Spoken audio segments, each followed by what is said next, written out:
Tengamos la bondad de abrir la palabra en Éxodo capítulo 33 para leer el verso 18. Dice así la palabra. Él entonces dijo: te ruego, muéstrame tu gloria. Padre, ven a bendecir tu palabra. Somos finitos, somos polvo. Si tú no vienes, si tu presencia no está, Señor, no cae el peso de esta palabra en nuestros corazones para poderla agarrar y para poder dejar que ella sea el fuego, el martillo que quebranta la piedra. Bendícenos en esta mañana, en el nombre de Cristo te lo rogamos. Amén. Amén. Bien, hermanos, nosotros el domingo pasado estuvimos viendo esta temática de la necesidad que tenemos de la gloria de Dios. Pero no terminamos el mensaje y yo quiero nuevamente dar un retoque, una introducción de la idea fundamental de esta temática. ¿Por qué Moisés pide eso? Pide que Dios le muestre su gloria. Dios le había acabado de decir que el pueblo que llevaba era un pueblo de dura cerviz. Ya Moisés en el camino había experimentado la dureza, la brutalidad, el salvajismo, por así decirlo, porque hay otras partes de la Biblia donde habla que Dios tuvo que apacentar a su pueblo como bestias. Y tenemos que entender eso, el ser humano sin Dios se convierte, hermano, en eso, en una bestia. Con razón el hombre interpreta que salió del mono, porque no tiene cómo alzarse a realidades superiores que lo distingan. Con razón, hasta los cantantes populares como Roberto Carlos dice: yo quisiera ser como los animales, dándole a los animales un nivel, un estatus que nunca llegaron a ser. Porque cuando tú conoces a Dios, te maravillas de Dios, como dice allí el salmista en el Salmo 8. ¿Quién es el hombre para que tengas de él memoria, para que le corones de tantos favores? Le ha puesto entre lo más grande, entre lo más pequeño. No hay nada como el ser humano. Pero esa sola cosa la puede ver una persona que ve a Dios, que ha sido tratado por Dios.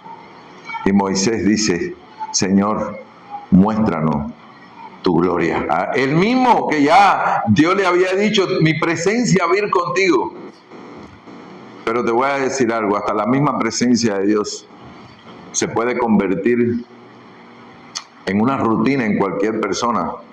Porque muchas veces tenemos hermanos, y son hermanos preciosos, tan valiosos. Un día le decimos a Dios: gracias, Señor, porque me mostraste tu gloria a través de la amistad, del amor, de la comunión. Pero eso se vuelve una rutina de tanto tiempo que apenas pasa el tiempo y me acostumbro y veo a mi hermano y no me asombro. Pierdo ese asombro. Pierdo ese asombro. Se vuelven invisibles muchas veces las cosas tan importantes de la vida por la rutina. Dejamos de ver la exaltación, lo que nos llama la atención. Y Moisés le está diciendo: yo sé que tu presencia va conmigo, pero muéstrame tu gloria. Muéstrame aquello que cuando yo me fijo en eso me impacto. Porque yo necesito trascender. Yo necesito ver como tú ves. Yo necesito tener el amor que tú tienes. Yo necesito tener el horizonte que tú tienes para poder trascender. Hermano, yo te digo, nosotros necesitamos esa gloria. Necesitamos esa gloria. Naturalmente hay leyes que nos impiden accionar como humanos. Hemos dicho que hay cosas que uno tiene tal vez ciertas habilidades para hacerlas, pero hay otras que no. Y el cristianismo, hermano, si tú no vives realmente en esa gloria, tú no vas a poder ser transformado, tú no vas a tener ese accionar glorioso, espiritual. Y yo te digo a ti, Vuela. Tú vas a decir, ¿cómo voy a volar? Lo que primero te viene a la mente que es un avión. ¿Por qué? Porque el avión rompe con la gravedad. Porque tú sabes que hay una ley que te ala. Y aunque tú quieras volar, no puedes. Porque hay una ley que es más fuerte que la misma voluntad tuya.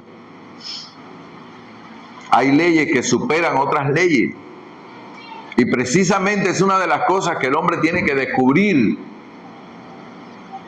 ¿Por qué la tiene que descubrir? Porque tú a una persona le dices eso, que hay una ley que Pablo le llama la ley del pecado.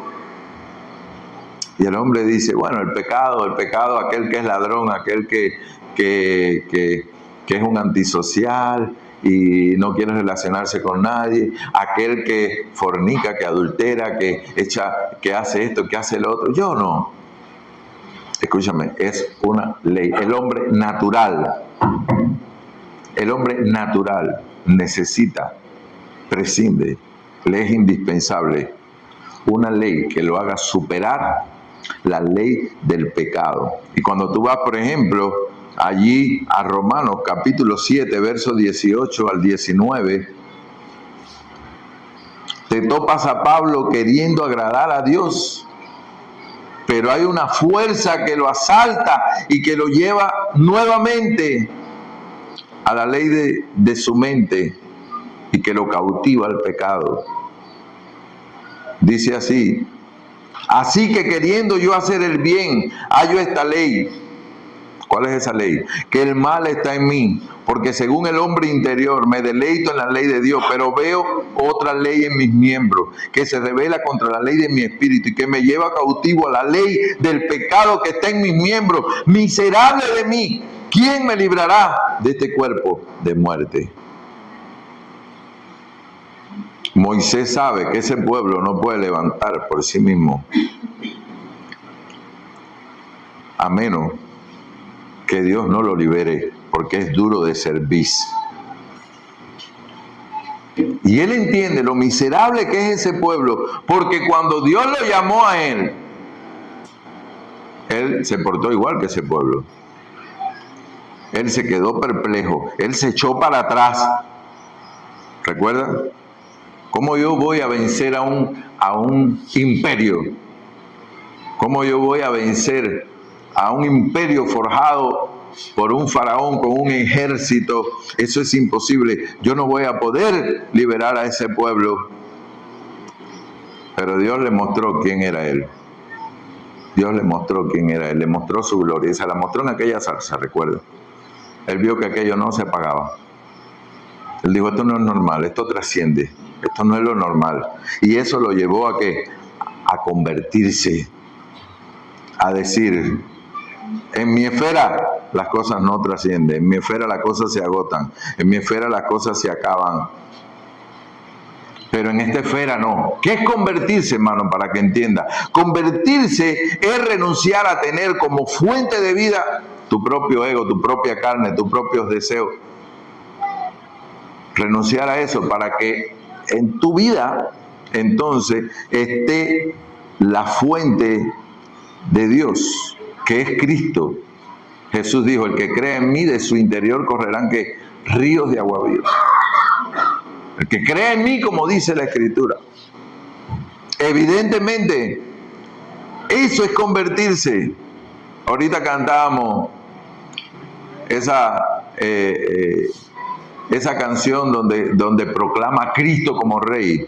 Ojalá y nuestros labios tengan ese anhelo de corazón, que Cristo sea el Rey, que estés convertido verdaderamente a Cristo. Lo necesitamos. Conocemos nuestra falencia, conocemos nuestra finitud, conocemos que somos hierba. Y es por eso que Pablo en Romanos capítulo 8, verso del 1 al 4, dice, ahora pues ninguna condenación hay. ¿Para quién? Para los que están en Cristo Jesús, los que no andan conforme a la carne, más conforme al Espíritu. Cuando tú oigas esta palabra, conforme al Espíritu, ¿de qué está hablando? De lo que dice el verso 2. porque la ley del Espíritu de vida en Cristo Jesús me ha librado de la ley del pecado y de la muerte. Sí, tu voluntad es una ley débil. ¿Por qué? Porque la ley del pecado es mayor que tu voluntad. Pero la ley del Espíritu de vida de Cristo es mayor que la ley del pecado y de la muerte. Dice el verso 3, porque lo que era imposible a la ley por cuanto era débil por la carne, Dios enviando a su Hijo en semejanza de carne de pecado, y a causa del pecado, ¿qué hizo? Condenó al pecado en la carne para que la justicia de la ley fuese cumplida en nosotros, que no andamos conforme a la carne, más que conforme al Espíritu. Pablo está diciendo, espérate, sí, soy polvo, soy miseria, soy hierba, soy finito, pero hay algo que me hace trascender. ¿Qué es? Cristo. Sí, hay una ley que supera esa ley, que es fuerte, y te vas a toparte personas que ya han dejado de tener arreglos con su vida, con su alma, porque obviamente son gobernados por pasiones, por deseos, y al final, por supuesto, aterrizan. Pero es que no han conocido esta ley, no han conocido a Cristo. La gravedad solamente es superada por la densidad. Y si usted se monta en un globo aerostático, usted va a volar. No me pregunte cómo, pero usted va a ir por encima de la gravedad. A la ley del pecado solo la supera la ley del Espíritu de vida de Cristo. Por eso es importante la conversión. Siempre que haya algo glorioso, va a haber una oportunidad también maravillosa. ¿Para qué? Para la conversión. Siempre que haya una manifestación de una gloria, es para que tú te rindas, para ser fortalecido. Por eso Isaías dice, vos que decía, da voces, Isaías 46, lo leímos el domingo pasado, y yo respondí, ¿qué tengo que decir a voces? Que toda carne es hierba y toda gloria de hombre, por supuesto, como flor del campo, la hierba se seca y la flor se cae, porque el viento de Jehová sopló en ella. Ciertamente, hierba es el pueblo, séquese la hierba, cáese la flor, mas la palabra de Dios nuestro permanece para siempre. Eso es lo que tenía que proclamar Isaías, y es lo que proclamamos aquí, hasta que no nos demos cuenta que somos hierba. No vamos a necesitar del Espíritu de vida de Cristo, no nos vamos a convertir verdaderamente, porque aquí hay personas que todavía juegan a su voluntad, que dicen, quiero cambiar, ¿y por qué no voy a poder cambiar si aquel cambió? Y le echan todas las ganas, todos los deseos, vas a volver a caer porque eres hierba. Tú necesitas el Espíritu de vida de la ley de Cristo, que condenó el pecado en su propia carne, para que ahora, ¿qué pase? Ahora tú puedas trascender, para que ahora en el Espíritu de vida de Cristo tú puedas ir por encima de los deseos, de las pasiones, de todo eso. Y Él tiene que gritar, todo hombre es hierba. Mano, eso le es difícil comprender al ser humano. ¿Por qué? Porque la soberbia lo acompaña. Cuando el hombre ve que no llega a las expectativas espirituales, muchas veces usa la doble moral. En lugar de entristecerse y llorar delante de Dios, lo que hace es convertirse en un fariseo. Por fuera es un sepulcro blanqueado. Por dentro, hiede el caimán, como decía un amigo mío. Y la perspectiva cristiana para poder rendirse delante de Dios es ver y reconocer que somos hierba. Y mirar y descansar en el Todopoderoso, que Él ha llegado a nosotros a través de Jesucristo. Es eso lo que nos hace trascender. Nosotros hablamos el tema pasado, que para tú ser realmente impactado por esa gloria, tienes que descubrir lo esencial. Ayer nosotros compartíamos que los discípulos subieron al monte alto. Jesús se transfiguró delante de ellos, mostró su gloria. ¿Y qué pasó? Se durmieron. Dios quiera que no haya nadie dormido aquí hoy, porque allí ocurrieron 4 cosas extraordinarias que era para rendirse y avanzar, porque para eso sirve la gloria, para levantar nuestras expectativas visuales, espirituales, para ser transformados. Hablábamos de la primera. ¿Cuál era? Que Dios es el protagonista de la historia. Hay una historia y hay una suprahistoria. La historia la hacen los hombres, la suprahistoria está escrita. Y casi siempre es así. La historia lo único que hace es coincidir con la suprahistoria. Porque ya Dios ha profetizado muchas cosas se han cumplido. Y eso es importante para mí, me da tremendo descanso. A nadie se le va a ocurrir sacar al pueblo de Israel de Egipto como se le ocurrió a Dios.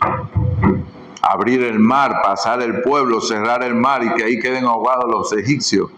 Y del lado de allá ellos puedan cantar victoria. Y cómo los atravesó por un desierto. A nadie se le va a ocurrir. ¿Cómo justificar a un alma pecadora en la muerte de Jesucristo en la cruz del Calvario? Solamente a Dios. Para que un hombre ahora pueda investirse de fe en esa muerte y entender que la carne es la que muere en uno y ahora uno vive en ese altar muerto. ¿Vive muerto? Sí, así dice Romanos 12:1. Os ruego por la misericordia de Dios que presentéis vuestro cuerpo en sacrificio, ¿qué? Vivo. Porque ahora yo puedo vivir muriendo. Y así es como yo puedo vivir. ¿Por qué? Porque cada vez que muero, Jesucristo es el que está viviendo en mí. Y se cumple lo que dice Pablo. Lo que ahora vivo en la carne, lo vivo en el poder del Hijo de Dios. Y ya comentamos nuestra actitud, ¿cuál debe ser? La de Josué, cuando iba a entrar a Jericó, se le presenta alguien con una espada, y Josué, que era guapo, imagínense ustedes, en un lugar donde realmente había una hostilidad tremenda, le pregunta, ¿de quién tú eres? Si decía, soy de Jericó, y mismo empezaba la batalla. Pero él le dijo, yo soy el príncipe de Jehová, que he venido a eso, a liderar. Y él se tiró a tierra y se postró. O sea, no soy ni tuyo ni de Jericó. Como dijo Cristo, yo no vengo aquí a partir la herencia de nadie. Yo no vengo como juez entre ustedes. Yo soy el Todopoderoso. Yo soy el Dios eterno. Como dice Isaías capítulo 9, verso 6. Que Dios iba a experimentar su brazo entre nosotros. Con un niño que iba a nacer, eso decía la profecía 700 años antes que viniera Cristo. Por tanto, nosotros nos agenciamos, nos ponemos en su agenda. Dios nunca se va a poner en la agenda nuestra. Y eso me da tremendo descanso. Me da tremendo descanso ponerme en la agenda de Cristo. Dios nunca se va a poner en nuestra agenda. Escucha, somos nosotros. Por eso es que el pueblo de Dios es uno.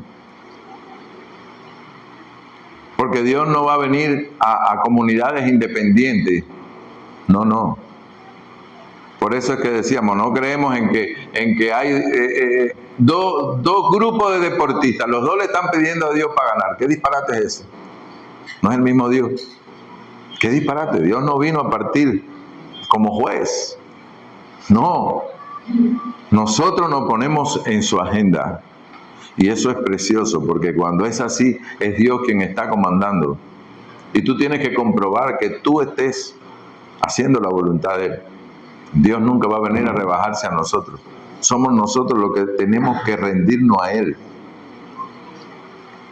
Ahora, el otro punto que queremos ver hoy de su gloria, ¿cuál es? Es que Dios se basta a Él mismo. Él es autosuficiente. ¿Recuerdan a Moisés cuando ve aquella zarza? Él dice, ¿y por qué esta zarza no se gasta? Lo natural, lo normal del fuego. ¿Qué es lo normal del fuego? Que el oxígeno hace que la llama devore y que haya algo en consumo, porque el fuego se termina. Y cuando él miraba aquel arbusto, él miraba esa manifestación y él pensaba precisamente, ¿por qué Dios se manifiesta así? El problema es que esa es la naturaleza, eso muestra parte de la naturaleza de Dios. Ese fuego que arde, que arde, que arde, que arde, que arde y no se apaga. Ese arbusto está en llama, pero no necesita alimento. Y aquello fue algo impresionante para él. Él solo se autoabastece. Y ahí Dios quiere mostrarnos algo precioso de su propia naturaleza.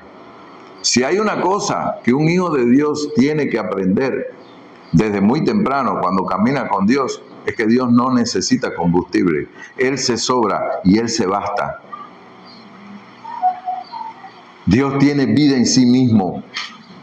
Dios es feliz con nosotros y sin nosotros. Nadie tiene que contentar a Dios. Por supuesto que Dios saca una sonrisa cuando ve a un Job. ¿Por qué? Porque se agrada. Porque hemos dicho que Dios se complace solamente con ¿qué? Con los santos.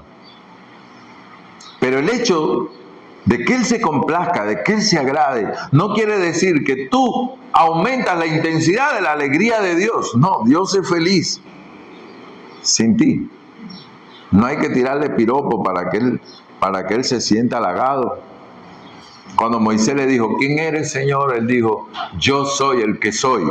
Ahí es donde está el famoso tetragramón, que no se pronuncia, que se llama el ser que es. Es autosuficiente. Nadie le enriquece ni lo empobrece. Y si yo le puedo dar algo a Dios es porque Él me lo ha dado a mí primero. Y si Él me llama, no es porque Él me necesita. Yo no soy indispensable. Porque si yo no lo alabara, dice Jesús, las piedras lo harían. Por eso su llamado es una gracia, hermano. Y cuando Él me llama y Él me invita, Él me está dando a mí esa satisfacción de experimentar la alegría de traer gozo a mi corazón, usando lo que Él me da, viviendo con la fuerza que Él me da para disfrutar de sus victorias. Pero cuando Él me llama, no es porque Él me necesita, sino es que Él me quiere dar algo, compartir algo conmigo. Es como cuando tú vas en un camión y traes un saco en el hombro, atrás, ¿verdad? Tú dices, bueno, ¿y por qué trae el saco al hombro? Eso me pasó a mí una vez, que el hombre no se da cuenta que está en el camión. ¡Ey, señor, baja el saco! Se va a quebrar, pesaba. No necesitas llevar eso en tu hombro. Y eso, hermano, nos da mucha paz. El saber que yo siempre voy a ser solamente un guerrero, pero no un héroe. Porque aquí la gloria siempre va a ser para Él. Hay una parábola que está en Marcos capítulo 4, 26 al 28. Y esta parábola, si tú recuerdas, es aquel hombre que siembra la semilla y ella crece sin que el hombre sepa, ¿no? Porque dice que de suyo lleva fruto la tierra. Y esta escena de que la semilla crece mientras el sembrador está durmiendo, esa semilla sigue funcionando aunque el sembrador está durmiendo, eso es una figura preciosa. Es una figura preciosa porque eso quita la ansiedad del hortelano, ¿verdad? Porque imagínate tú que la semilla creciera, dependiera del hortelano. Dice Jesús, Pablo regó, sembró, Apolo regó, pero el crecimiento, ¿quién lo da? Lo da Dios. Esa palabra que dice, de suyo lleva fruto la tierra, es la palabra automató, que significa automático. ¿Qué quiere decir? Que hay cosas que Dios hace que no crecen por palancas tuyas. ¿Por qué digo esto? Porque nosotros no tenemos que hacer nada, sí tenemos que hacer, hay responsabilidades nuestras, pero no recae sobre nosotros el acto divino. Yo le digo a los hermanos, cuando vamos a predicar la palabra, vamos a orar, ¿para qué? Para que venga lo sobrenatural. Porque yo predicar y que la semilla caiga a un corazón, eso lo tengo que hacer yo. Pero que la semilla esa de fruto, eso es de Dios. Eso es de Dios. Nosotros no podemos salvar a nadie. Y yo le digo esto, hermano, ¿para qué? Para que no haya ansiedad en nuestro corazón, para que aprendamos a confiar. Nosotros podemos ser libres de ansiedad y de afán. Claro que sí. Pablo entendía esto. Por eso él decía, ¿quién es Apolo? ¿Quién es Cefa? Son servidores de Dios. Y eso según lo que Dios ha concedido. Apolo regó, pero el crecimiento lo da Dios. Así que ni el que plantes algo, ni el que riegues algo, sino Dios que da el crecimiento. Hermano, yo no necesito poder para controlar. Ese es un problema de Dios. Tú tienes que aprender a descansar en Dios. Porque cuando tú aprendes a descansar en Dios, tú aprendes a no llevar el poder, a tener esa tentación de controlarlo todo. ¿No han visto que hay personas así que no descansan, que viven en una ansiedad eterna porque lo quieren controlar todo? Tú no eres Dios, no puedes hacerlo. Y cuando tú lo intentes hacer, vas a destruir a todos los que te rodean y a ti mismo, por supuesto. Tu Dios no necesita para nada combustible. Óyelo. Él arde sobre la zarza y la zarza no se consume. Porque Él tiene todo lo que necesita. Él es quien lleva esa obra colosal de la salvación. Y recuerda, no te estoy llamando a la flojera. No te estoy llamando a la inactividad.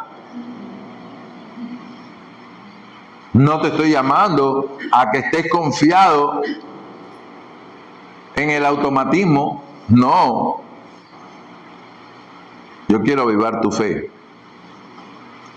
Yo quiero atacar ese activismo incrédulo que muchas veces nos acompaña. Un activismo ansioso.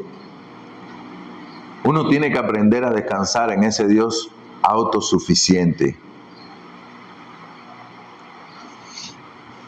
Yo pregunto, ¿cuántas cosas no nos ponen ansiosos? Cosas que no dependen de nosotros. Hermano, haz lo que tengas que hacer en obediencia y descansa. Miren cómo dice el Salmo 127.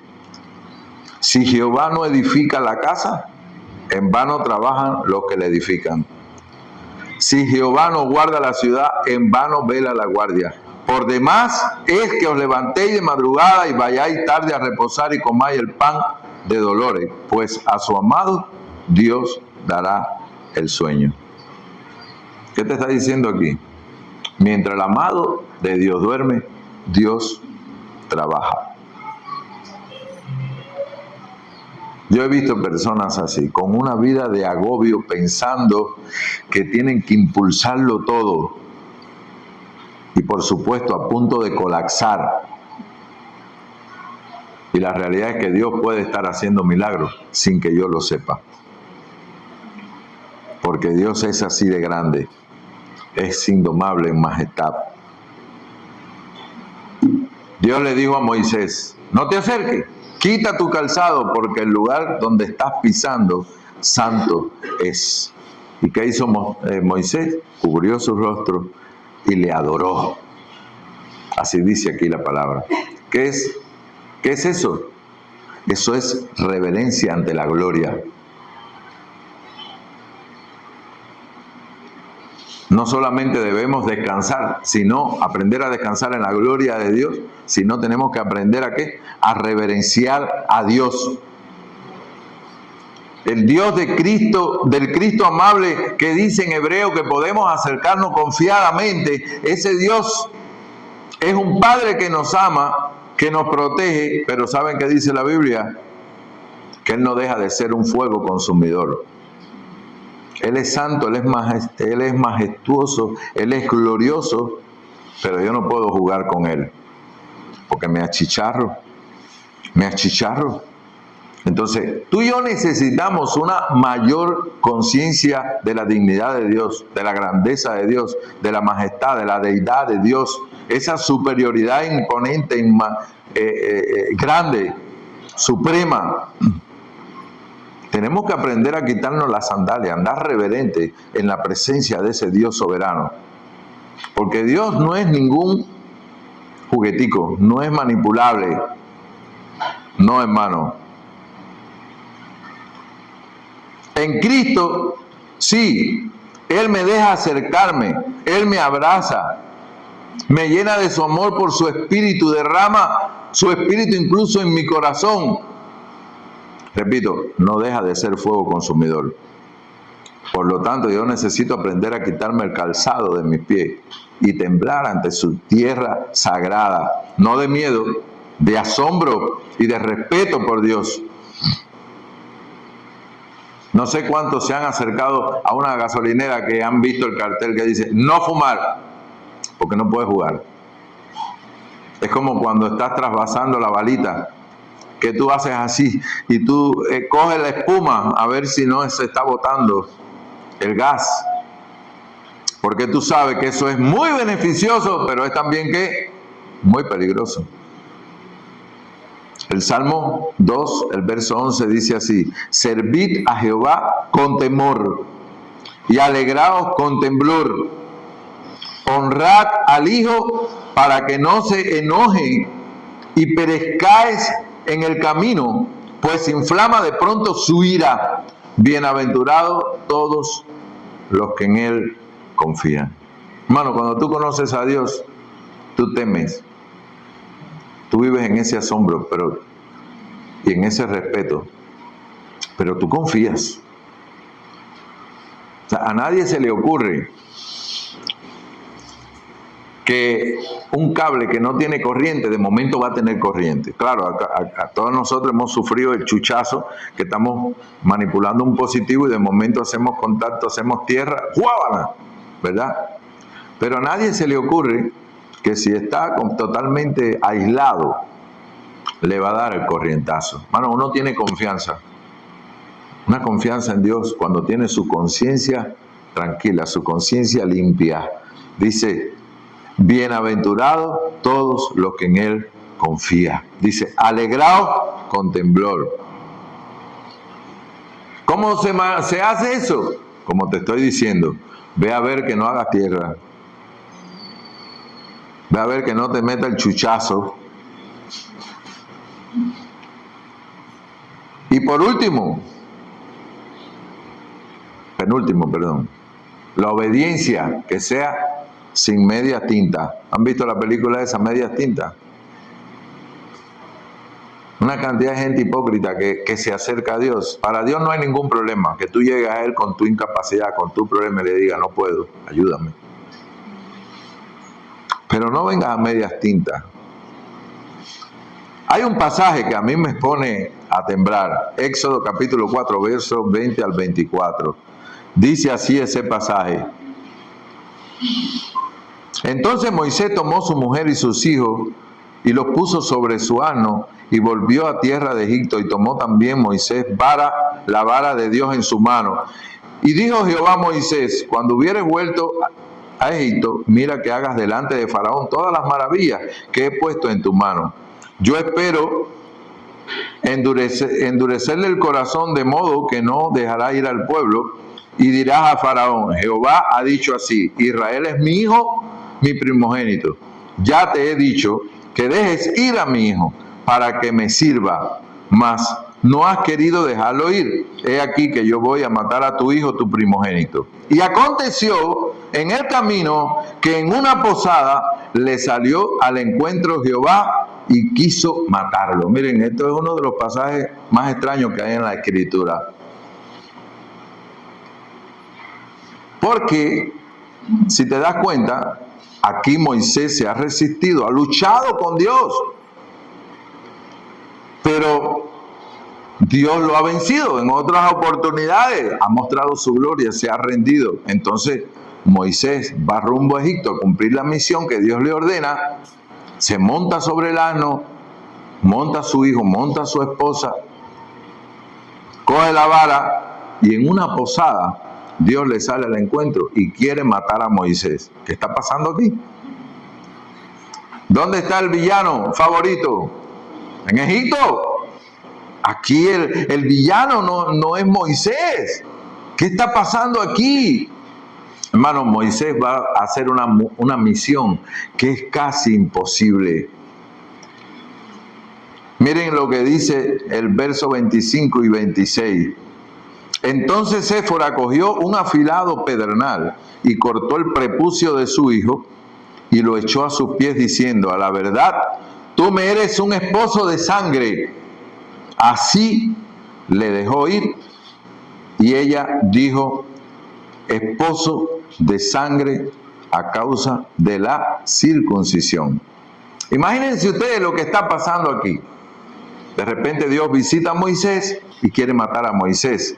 Coge Séfora una piedra bien afilada, circuncida a su hijo, que debía ya de tener unos 12 años, coge el prepucio del niño y lo tira a los pies de Moisés y le dice: me eres esposo de sangre. ¿Qué ustedes creen que pasó aquí? Moisés está tranquilo con las ovejas, la esposa se acerca, habla de tener un hijo, tienen el hijo, pero lo correcto es que nace el hijo y lo circuncidan al 8º día. Pero cuando él lo va a circuncidar, dice la esposa: ¡no! No lo toque, no lo toque, no le hagas. Si tú le haces eso, tienes problemas. ¿Y qué pasó? Que ahora él tiene que ir a una misión de Dios, y ya el niño tiene 12 años y no estaba circuncidado. Entonces, lo que vemos aquí es que Débora intuía. ¿Qué estaba intuyendo ella? Que había algo pendiente que no estaba resuelto. Ella dice: Dios viene a matarlo porque él no le ha obedecido. Dios ha puesto el dedo en ese punto, y Moisés sabía que había un punto pendiente en su caminata con Dios. Y es curioso que desde que el niño nace hasta este momento Dios no le había dicho nada a Moisés.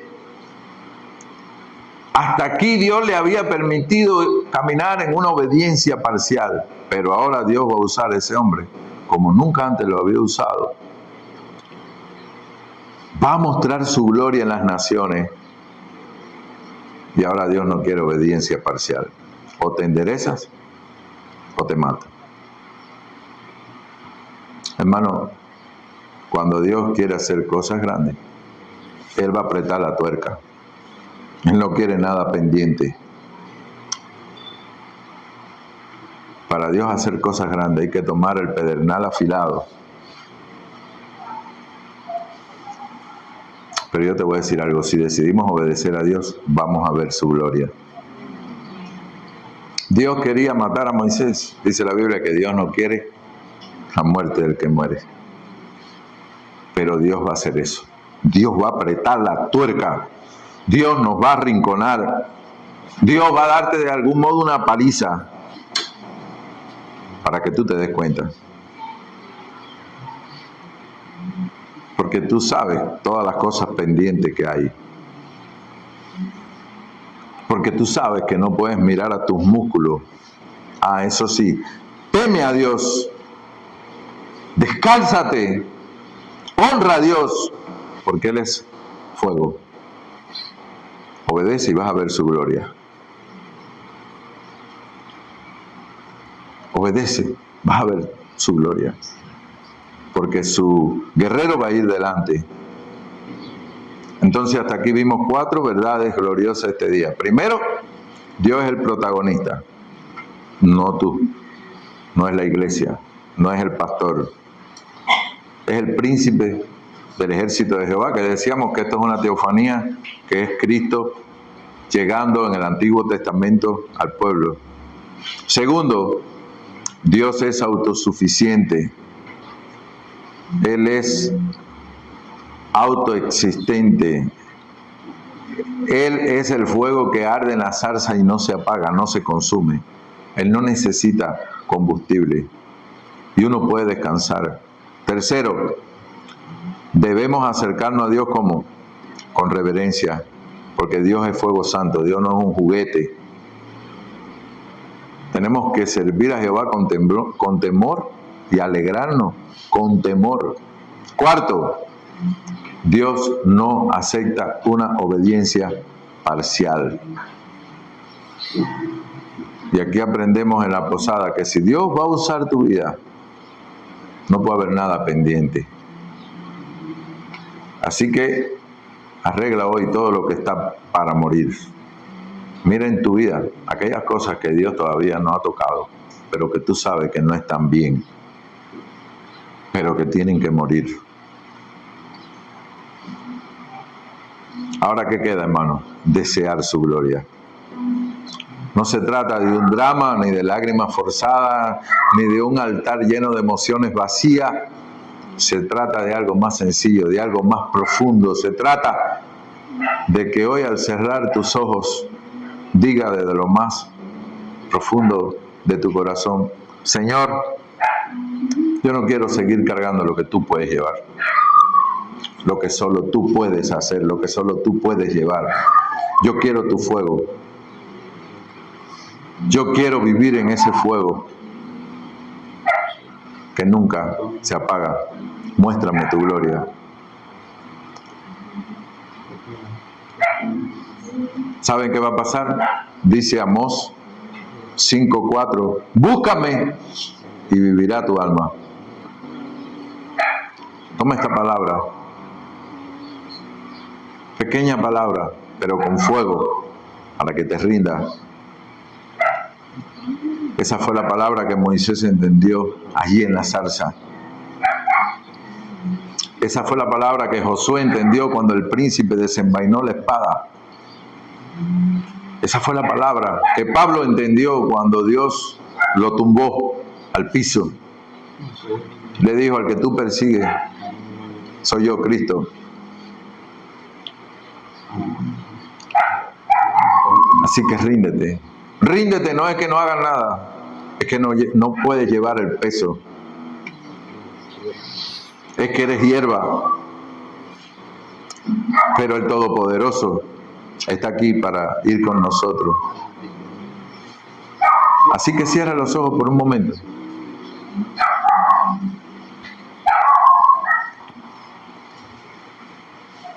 Y piensa, ¿qué cosa hay pendiente? ¿Qué cosa estás viviendo? ¿Que eres tú quien estás en el lugar de Dios? Dile a Dios hoy: Señor, me rindo, no quiero mi gloria, quiero la tuya. Arde en mí, Señor.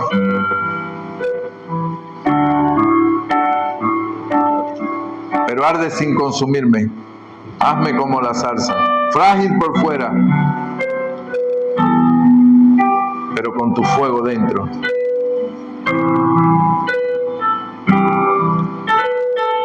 Eso es necesitar la gloria. Voy a necesitar mucho de ti, Señor. Cuando viene tu gloria, el pecado se rompe, el activismo ansioso se apaga, nace la reverencia, la obediencia se completa. Pregunto, ¿lo deseas? Entonces ríndete hoy, ríndete y verás su gloria.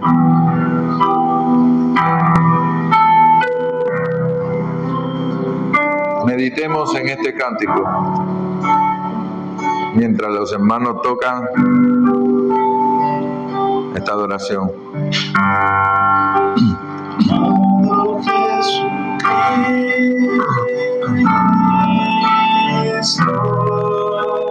Solo tú eres digno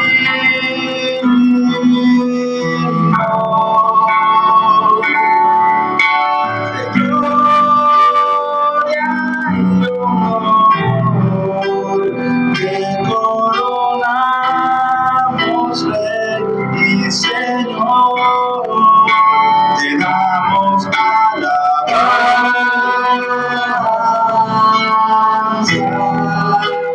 Soberano Salvador,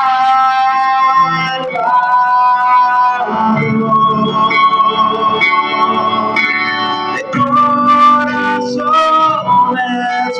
puros, recibe esta ofrenda de amor. Amado Jesucristo,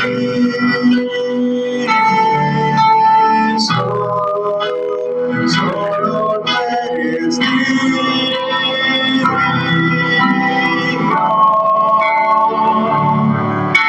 de gloria y honor, te coronamos Rey y Señor, te damos alabanza.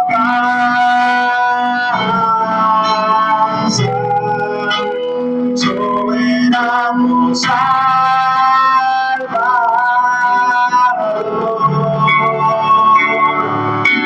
de corazones puros, recibe esta ofrenda de amor. Te damos alabanza. Soberano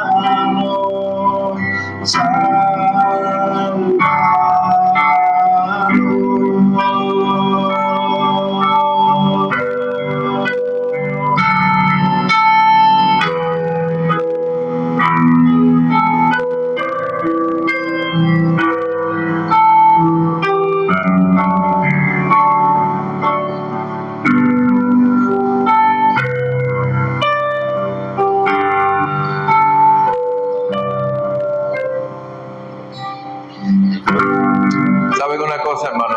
Cuando Moisés subió allí al monte y bajó, dice que su rostro resplandecía tan fuerte que tuvo que ponerse un velo, porque los que lo miraban, esa luz les afectaba.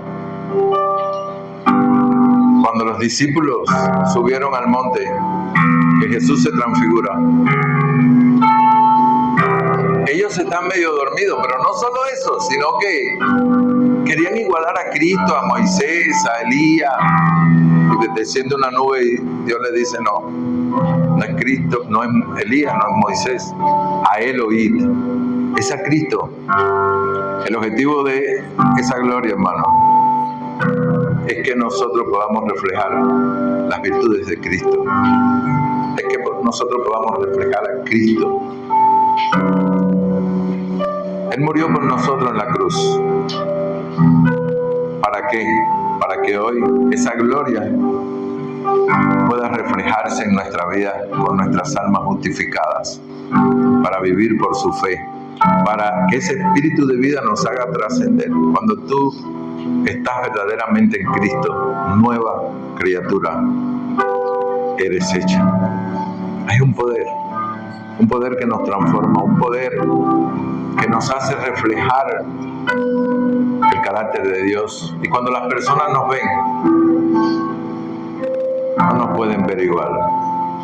No pueden ver al que éramos antes, porque de alguna forma Dios nos ha transformado. Dios permita que esa gloria venga, que esa gloria nos afecte y traiga un fruto en tu vida. Dios te bendiga mucho en esta mañana y esta palabra tenga un efecto en tu alma, que no te deje igual. Nadie puede salir igual cuando la gloria de Dios se manifiesta en su vida. Padre, gracias por esta mañana. Gracias por este tiempo precioso que estamos reflexionando en ti, en tu palabra, que estamos bajo la presencia de tus tratos divinos. Bendícenos mucho con tu palabra, Señor. Que cumpla el propósito por lo cual la enviaste. En el nombre de Jesús. Amén. Amén. Dios les bendiga mucho. Hemos terminado. Pueden romper su formación.